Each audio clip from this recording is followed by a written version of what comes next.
ನ್ಯೂಸ್ಗೆ ಸ್ವಾಗತ. ನಾನು ಸಾನಿಯಾ. ಬನ್ನಿ ನೋಡೋಣ ಇವತ್ತಿಂದು ಹೊಸ ಅಪ್ಡೇಟ್. ಇವತ್ತು ನಾನು ದೃಶ್ಯ ಮಾಧ್ಯಮದಲ್ಲಿ ಮತ್ತು ಫೇಸ್ಬುಕ್ನಲ್ಲಿ ನೋಡಿದೆ, ಸಾಮಾಜಿಕ ಜಾಲತಾಣದಲ್ಲಿ ಬಿಜಾಪುರ ನಗರ ಶಾಸಕ ಬಸನಗೌಡ ರಾಮನಗೌಡ ಪಾಟೀಲ್ ಧರ್ಮಕಡಲಿ ಇವತ್ತು ದರ್ಬಾರ್ ಸ್ಕೂಲ್ ಆವರಣದಲ್ಲಿ ಕೇಸರಿ ಶಾಲ್ ಹಂಚುವ ಮುಖಾಂತರ ವಿದ್ಯಾರ್ಥಿಗಳಿಗೆ ತಪ್ಪ ಹಾದಿ ಎಳೆಯಲು ಅಸಫಲ ಪ್ರಯತ್ನವನ್ನು ಮಾಡಿದ್ದು ನಾನು ಮಾಧ್ಯಮದಲ್ಲಿ ನೋಡಿದ್ದೀನಿ. ಇವತ್ತು ನೋಡ್ರಿ, ಬಿಜಾಪುರ ಜಿಲ್ಲೆಯ ಜನತೆಗೆ ಹಾಗೂ ಈ ರಾಜ್ಯದ ಎಲ್ಲ ಜನತೆಗೆ ನಾನು ಹೇಳುವುದೇನೆಂತಂದರೆ, ಶಾಲಿ ಕಲಿಯುವುದು, ಪವಿತ್ರವಾದ ವಿದ್ಯೆ ಕಲಿಯುವುದು ಅದು ರಾಮಾಯಣ ಮಹಾಭಾರತ ಕಾಲದಿಂದ ಬಂದಿದೆ. ಅದು ಮತ್ತು ವಿದ್ಯಾರ್ಥಿಗಳಿಗೆ ಒಂದು ಜೀವನದ ಗುರಿಯಾಗಿರುತ್ತದೆ. ಅದರಲ್ಲಿ ರಾಜಕಾರಣ ಮಾಡುವುದು ಎಷ್ಟರ ಮಟ್ಟಿಗೆ ಸರಿ ಅನ್ನುವಂಥದ್ದು ಆ ನಾಲಾಯಕ ಧರ್ಮಕಡ್ಲಿಗೆ ನಾನು ಕೇಳಲಿಕ್ಕೆ ಬಯಸ್ತಾ ಇದ್ದೀನಿ. ಅಟ್ಟೆ ಕೇಸರಿ ಶಾಲ್ ಹಾಕುವುದಿತ್ತಂತಂದ್ರೆ ಧರ್ಮೇಂದ್ರ ಪ್ರಧಾನ ಕೊಳ್ಳಿಗೆ ಹಾಕಬೇಕಾಗಿತ್ತು ಇದೇ ಧರ್ಮಕಡ್ಲಿ. ಯಾಕೆ ಅಂತಂತಂದ್ರೆ 2.5 ಲಕ್ಷ ವಿದ್ಯಾರ್ಥಿ ಜೀವನಕ್ಕೆ ಚೆಲ್ಲಾಟ ಆಡಿ ಪೇಪರ್ ಲೀಕ್ ಮಾಡಿ ಇವತ್ತು ಏನಾಗಿದೆ, ನೀಟ್ ಪೇಪರ್ ಲೀಕ್ ಮಾಡಿ ಅಂದರೆ ಈ ನನ್ನ ಮಕ್ಕಳು ಬರೀ ಹಲ್ಕಡಿಗಿರಿ ಮಾಡೋದು ಒಂದೇ ಅಲ್ಲದೆ ಹಲ್ಕ ಕೆಲಸದಲ್ಲಿ ತೊಡಗಿರುತ್ತಾರೆ. ಅಮಾಯಕ ವಿದ್ಯಾರ್ಥಿಗಳದ ಮೆದುಳಿನಲ್ಲಿ 4 ಅಕ್ಷರ ಹಾಕಿ ಮಾನವೀಯ ಮೌಲ್ಯಗಳನ್ನು ಕಲಿಸುವಂಥ ವಿದ್ಯಾಮಂದಿರ, ಅದು ಒಂದು ಪೂಜೆ ಸ್ಥಳಕ್ಕೆ ನಾವು ಮಂದಿರ ಅಂತೀವಿ, ಶಾಲಿ ಕಲಿಯುವ ಸ್ಥಳಕ್ಕೆ ವಿದ್ಯಾಮಂದಿರ ಅಂತೀವಿ. ಅಂಥ ವಿದ್ಯಾಮಂದಿರನಲ್ಲಿನೂ ರಾಜಕಾರಣಿಯವರು ಸೇರಿಸ್ತಾ ಇದ್ದಾರೆ. ಈ ಬಡಿಸಿ ಮಗನಿಗೆ ಈ ಬಸನಗೌಡ ಅಂತ ಹಲ್ಕ ನನ್ನ ಮಗನಿಗೆ ನಾನು ಇವತ್ತು ಈ ಮಾಧ್ಯಮದ ಮುಖಾಂತರ ಹೇಳಲಿಕ್ಕೆ ಬಯಸ್ತಾ ಇದ್ದೀನಿ. ನಿನ್ನ ಮುಕ್ಕಳ್ಯಾಗ ಅಟ್ಟೆ ದಮ್ ಇದೆ ಅಂತಂದ್ರೆ, ಕೇಸರಿ ಶಾಲೆ ಹಾಕಿ ಕೇಸರೀಕರಣ ಮಾಡುವುದೇ ನಿನ್ನ ಮುಕ್ಕಳ್ಯಾಗ ದಮ್ ಇತ್ತಂದ್ರೆ ನಿಂದೇ ಶಾಲೆ ಇದೆಯಲ್ಲ ಸಂಗನ ಬಸವ, ಇವತ್ತು ಯಾಕೆ ಹಾಕಿಲ್ಲಪ್ಪ? ನನ್ನ ಪ್ರಶ್ನೆ ಅದ. ಮಗನೇ, ಮತ್ತೊಬ್ಬರು ಆಂಗಣದಲ್ಲಿ ಡ್ಯಾನ್ಸ್ ಮಾಡೋದು ಕುಣಿಯೋದು ಬಿಡು, ನೀ ಗಾಂಡು ನನ್ನ ಮಗ ಅದೇನೋದು ನಮ್ಗೆ ಇಡೀ ಜಿಲ್ಲೆಗಿಲ್ಲ ರಾಜ್ಯಕ್ಕೆ ಗೊರ್ತದ. ಮಕ್ಕಳ ಜೊತೆಗೆ ವಿದ್ಯಾಭ್ಯಾಸ ಮಾಡುವ ಮಕ್ಕಳ ಜೊತೆಗೆ ಆಟ ಆಡ್ತಾ ಇದ್ದೀವಿ ಮಗನೇ. ನಿನಗೆ CBSE ಹಗರಣ ಆದಾಗ ನೀ ಎಲ್ಲಿ ಮಲಗಿದ್ದಿ?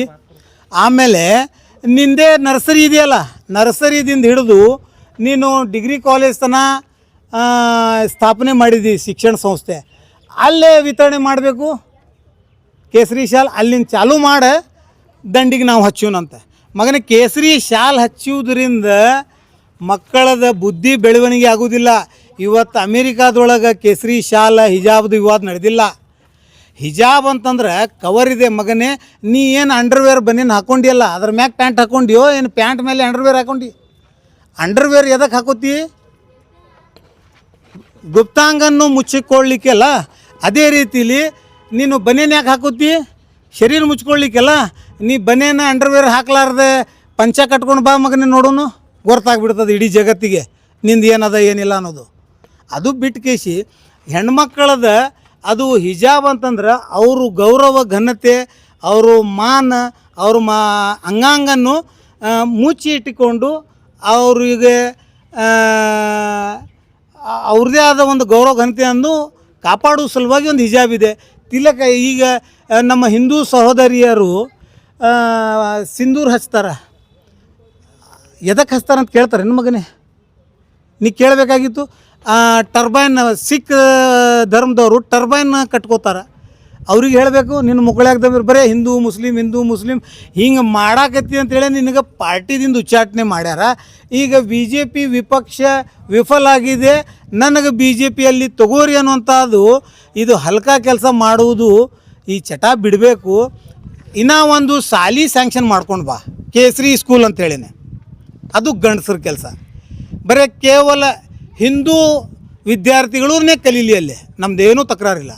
ಹಿಂದೂ ಸಮಾಜಕ್ಕೆ ಸೇರಿದ ವಿದ್ಯಾರ್ಥಿಗಳೇ ಡಾಕ್ಟರ್ಸ್ ಆಗಲಿ, ಇಂಜಿನಿಯರ್ಸ್ ಆಗಲಿ. ಬೆಲೆ ಏರಿಕೆ ಮೇಲೆ ನೀನು ಮುಕ್ಕಳ್ಯಾಗ ದಮ್ಮಿಲ್ಲ ಮಾತಾಡೋಕೆ. ಬಿಜಾಪುರ ನಗರದ ಅಭಿವೃದ್ಧಿ ಬಗ್ಗೆ ನಿನ್ನ ಮುಕ್ಕಳ್ಯಾಗ ದಮ್ಮಿಲ್ಲ ಮಾತಾಡೋಕೆ.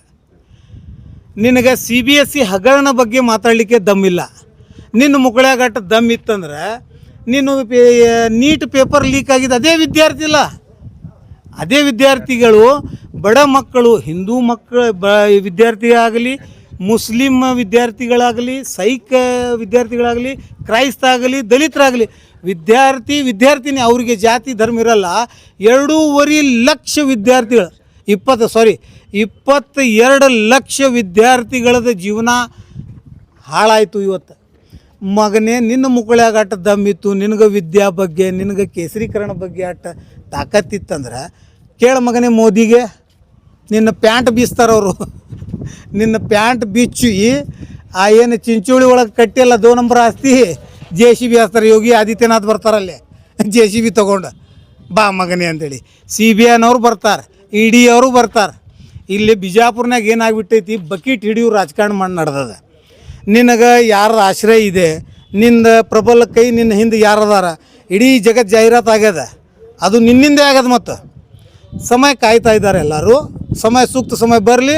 ನಿನಗೂ ನಿನ್ನ ಮೇಲೆ ಶ್ರೀರಕ್ಷೆ ಇದ್ದವ್ರಿಗೂ ಎಲ್ಲರಿಗೆ ತಕ್ಕ ಪಾಠ ಕಲಿಸ್ತಾರೆ ಒಂದು ದಿವಸ. ಧನ್ಯವಾದ.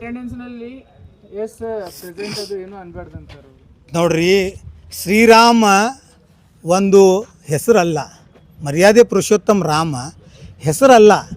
ಅಟೆಂಡೆನ್ಸಿಗೆ ಅಂದರೆ ಅವನು ಮೆಂಟಾಲಿಟಿ ಎಷ್ಟಿದೆ ನೀವು ಅರ್ಥಿಸ್ಕೊಳ್ಬೇಕು. ಈ ಬಿಜಾಪುರ ಜಿಲ್ಲೆಯ ಜನತೆ ಮತ್ತು ರಾಜ್ಯದ ಜನತೆ, ಅರೇ ಶ್ರೀರಾಮ ಪ್ರತಿಯೊಬ್ಬ ಭಾರತೀಯರ ಹೃದಯ ಒಳಗಿದೆ. ಎಸ್ ನಾಟ್ನ್ಯಾಗಾರ ಶ್ರೀರಾಮ ಅಂದರೆ ನೀನು ಆ ಶ್ರೀರಾಮನ ಹೆಸರನ್ನು ಇಷ್ಟು ಕೀಳುಮಟ್ಟವಾಗಿ ನೀನು ಅರ್ಥಿಸ್ಕೊಂಡಿದ್ದೀಯ ಅಂತಂದಂಗೆ ಆಯ್ತಲ್ಲ.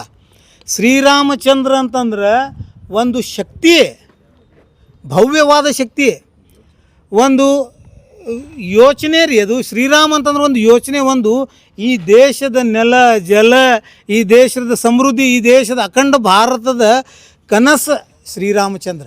ಮತ್ತು ಅಂಥವ್ರಿಗೆ ನೀವು ಒಂದು ಕ್ಲಾಸ್ ರೂಮ್ನ್ಯಾಗ ಶ್ರೀರಾಮ್ ಅಂತ ಹೇಳ ಅಟೆಂಡೆನ್ಸ್ ಅವರು ಯಾವ ವಿದ್ಯಾರ್ಥಿ ಅಡ್ಮಿಷನ್ ಪಡ್ಕೊಂಡಿರ್ತಾನ ಅವನ ಹೆಸರು ಮಾಸ್ತರ್ ಕೇಳಿರ್ತಾನೆ, ಅವನು ಅದಾನೋ ಇಲ್ಲೋ ಅಂತೇಳಿ. ಶ್ರೀರಾಮ ದೇಶದ ಜಮ್ಮು ಕಾಶ್ಮೀರದಿಂದ ಕನ್ಯಾಕುಮಾರಿ, ಅಸ್ಸಾಮದಿಂದ ಗುಜರಾತ್ ಅಷ್ಟೇ ಅಲ್ಲ, ಇಡೀ ಜಗತ್ತಿನಲ್ಲಿ ಶ್ರೀರಾಮದಾರ. ಪ್ರತಿಯೊಂದು ಕಣದಲ್ಲಿ ಇದ್ದಾರೆ. ಅವ್ರ ಹೆಸರು ತಗೊಂಡು ನೀ ದುಷ್ಟ ರಾಜಕಾರಣ ಮಾಡೋಕ್ಕೆ ಹೋಗಬೇಡ. ನಿನ್ನ ಮುಕ್ಕಳ್ಯಾಗ ಎಷ್ಟು ದಮ್ ಅದ ಅನ್ನೋದು ಇಡೀ ಬಿಜಾಪುರ ಜಿಲ್ಲೆ ಜನತೆಗೆ ಗೊತ್ತದ. ನಿನ್ನಂಥ ಗಾಂಡು ಸುಳಿ ಮಗನ ಈ ಜಿಲ್ಲೆ ಒಳಗೆ ಯಾರೂ ಇಲ್ಲ. ಇಷ್ಟು ತಿಳ್ಕೊಂಡು ಬಿಡು ನೀ. लेटेस्ट न्यूज अपडेट्स के लिए YouTube एक्सप्रेस को सब्सक्राइब कीजिए, साथ में बेल आइकॉन को भी क्लिक कीजिए। साथ ही साथ लाइक, शेयर और कमेंट करना ना भूलिए।